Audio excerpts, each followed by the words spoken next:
guys, welcome back to my YouTube channel and welcome to today's video. In today's video, I basically wanted to do an updated mum hacks video. I've done a few of these over the past sort of year and a half, just tips and tricks that I've learned along the way of being a first-time mum in the UK. But in today's video, I wanted to do a toddler edition, so mum hacks toddler edition, to help other mums of toddlers, and just some things that I have shared before and other things that I have not shared before. So if you've seen some of my other videos, there will be some brand new hacks and tricks and tips in this video as well. Basically just things to make your day run smoother. These are all hacks, tips, tricks that are just gonna help you get through the day and survive the day and make your life a little bit easier. I sometimes need reminding of some of these, so I don't always do them, but when I do, I really notice the difference in how my day goes. Without further ado, let's jump in to the mum hacks toddler edition. The first one, and I would definitely say one of the most underrated mum hacks slash tips I've ever seen, is to get your bag ready the night before. But not just your bag, baby's bag, toddler's bag, everything that goes in them. Trust me, it's so much easier to have that done the evening before when little one is in bed than trying to do that when they are awake in the morning and you're rushing around and you've got a million and one things on your mind. No doubt there'll be a poo explosion or something will happen and you'll forget something. So if you do it the evening before, you won't forget anything and your morning will run so much smoother. I've said it a million times, but I absolutely live by this. It is 1000% something that will help you in your day-to-day life if you do this. By doing this as well, you're never gonna run out of things like nappies, wipes, spare clothes on the go, snacks, juice, water, whatever it is you've got in your bag for the day, whether that's a nursery bag or you're going out for the day to soft play or for a play date or something like that. Having your bag packed the night before ensures that you're not gonna forget anything that you're gonna need when you're out. And if you forget things like nappies or wipes, I've been there and it is not a good look. So definitely packing the night before is something that I, like I say, live by. Hack number 2 is to get up before your toddler or baby. Trust me, I know that this is not easy. Trust me, I know it's not always possible because they get up really randomly early one day. But if you have the opportunity to, by getting up in the morning, just slightly before them, you kind of have your own time to get ready, if that's a shower or brush your hair, wash your teeth, and then you can grab maybe a cup of tea or a coffee. Even if it's just getting their breakfast ready before they get up, all you have to do is get them out of the cot and then pop them into a high chair and they are ready to go for breakfast. You don't have to be doing that around them in the morning, because let me tell you, George doesn't always wake up the happiest, and when he doesn't and I haven't prepared breakfast for him, it doesn't go particularly well. It's a bad start to the day. So with a good start to the day being having his breakfast in front of him, it's just nice and easy start to the morning. And even if it's like 15 minutes before they get up, I'm not saying you're gonna have the chance to get completely ready, but if you can do anything before they wake up, it's just a little head start for you in the morning.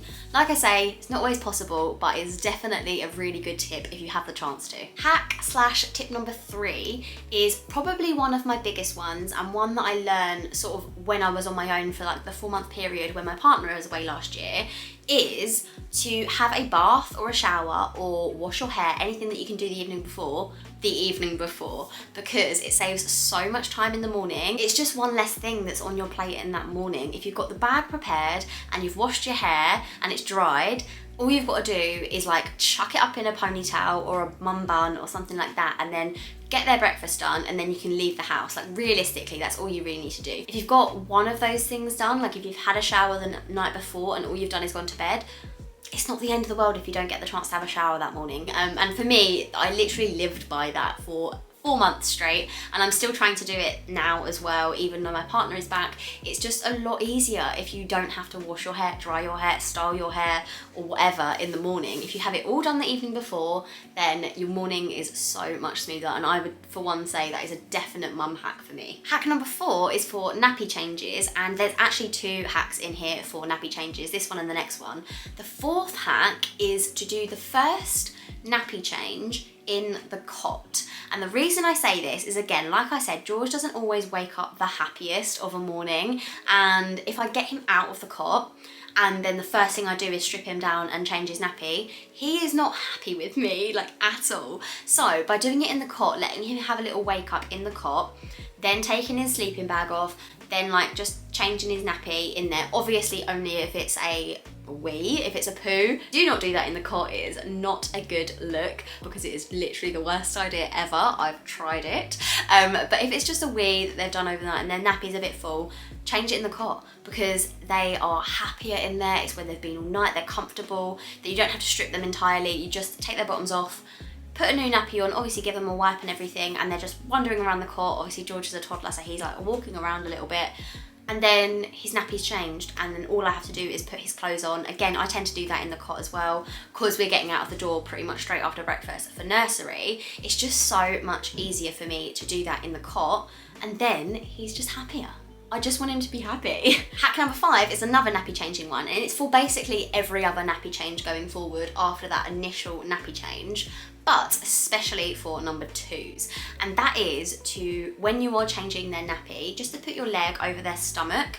This way they're not gonna roll around. They're not generally like, they don't feel pinned down or anything because it's just your leg. It's just like a little barrier, and they're not gonna be able to like thrash around and get everything really messy, especially if it's a number 2. If it's a pooey nappy, like, you really do not need that smeared everywhere. And to avoid that as best possible, I would always put my leg over George. It's just something that I've done ever since he's been able to roll, really, especially since he's become a toddler, because yeah, they move a lot and they're stronger than they look. So yeah, I always put my leg over his stomach area when I'm changing his nappy. I do it all the time, and when I vlog and like I just show me changing a nappy in a vlog or something, loads of people always comment saying that's a genius idea, and I just never really thought of it as a hack, but apparently it is, so I am going to include it in this hack video. Hack number 6 is on brushing little one's teeth, and let me tell you, I am absolutely no expert on brushing George's teeth. It is very difficult at toddler age, but he has got quite a lot of teeth now, and I do really want to keep them nice and healthy as much as possible.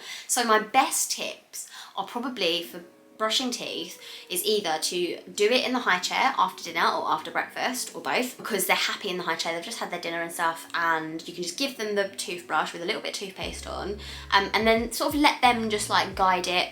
They can do what they want, and then every now and then sort of go in with a little song or something, have a song playing in the background and like sort of do a little scrub. I'm not saying this is the best brushing teeth method ever, but it's what we do and it works. He is not screaming, I don't have to pin him down, and his teeth get brushed. I'm not saying they're the cleanest, but they are definitely brushed. It's the best that I've been able to achieve. If you guys have any other methods, then please do let me know. The other suggestion I would have is to do the same but in the bath. So he's in the bath, he's happy, he's playing around, passing the toothbrush. Again, he does the same little thing. I have a little song playing in the background that's about brushing teeth. It's just on YouTube. And then I just do a little scrub every now and then, and he doesn't really kick off at all. Yeah, like I said, it's the best that I've been able to achieve. And if that helps you in any way going forward with brushing teeth, because I know it's a challenge, then I'm very happy. Hack number 7 is for long car journeys. By long car journeys, I kind of mean anything over like half an hour or 45 minutes, to be honest, because for a little one, that's a long time to be stuck in the car seat, etc. I would say anything over that period, I will always leave at nap time. And the reason I say that is because obviously the car movement and stuff like helps them get to sleep, but if it's nap time, it's a scheduled nap, that's when they would nap anyway, and they're more than likely to go to sleep in the car. If you organise the time that you leave to coordinate with nap time, I promise you that journey is going to be a lot smoother for everyone. Even if they take 15 minutes, 20 minutes to get down, if you're in an hour-long car journey or a 2-hour, 3-hour long car journey, by leaving at nap time, you're going to have a really nice period of time that they are asleep. Hopefully, if your little one's anything like George, George loves when the engine is going, when the car is moving, and he hates when the car is stopped. We have been in long car journeys where we've started at nap time and we've been in the car for 2 hours and then he's woken up, and then we're kind of back to square one because if we're in traffic or something, the car has stopped. He knows it, he absolutely knows it. Which brings me on to tip number 8, and that is to have car toys. Car toys, guys, absolutely essential. One of the things that we have bought recently from Amazon is this car organizer for the backseat. So if the car journey is longer than nap time or if he wakes up, then we've got our backup plan. And our backup plan is toys, stimulation, even an iPad, yes, I said it, or just anything, any kind of entertainment for him. Basically new things that they don't see a lot or they haven't seen in a while, or a new toy for a long car journey is absolute gold dust. Like, it's perfection because they're entertained by it, because it's brand new and it's exciting and it's a novelty. We have this car organizer at the back of our car, like I said, and it's got a space for an iPad. It's also got space for drinks, snacks, games, like little toys and things like that. We can pop loads of bits in there, and I can, if I'm sitting in the front, I can just reach behind, grab it out and like give it to George from behind, or I can sit in the back with him and like help him get things and stuff. If we absolutely have to, then we're going to pop the iPad on. Like I said, this car organizer has a little slip for it, so you can just pop it in.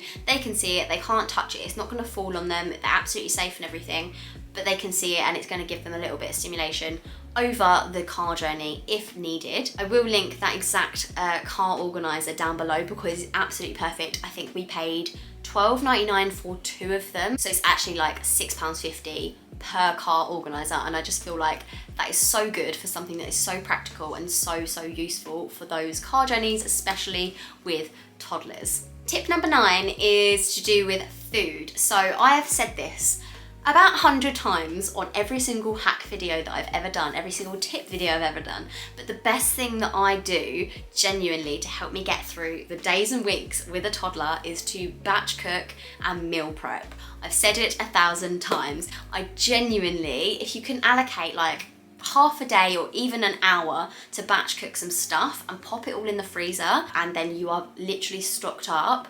If you don't have time to cook, or if they're really hungry, or whatever it might be, you've got that in the freezer on the days that you cannot cook.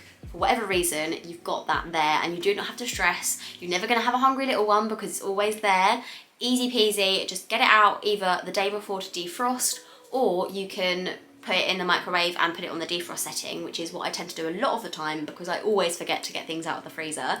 But yeah, pop it on the defrost setting in the microwave, and Bob is your uncle. Thank me later. If you take the time a week before or 2 weeks before, your future self will thank your past self 1,000,000 times over. It's gonna make your life so much easier.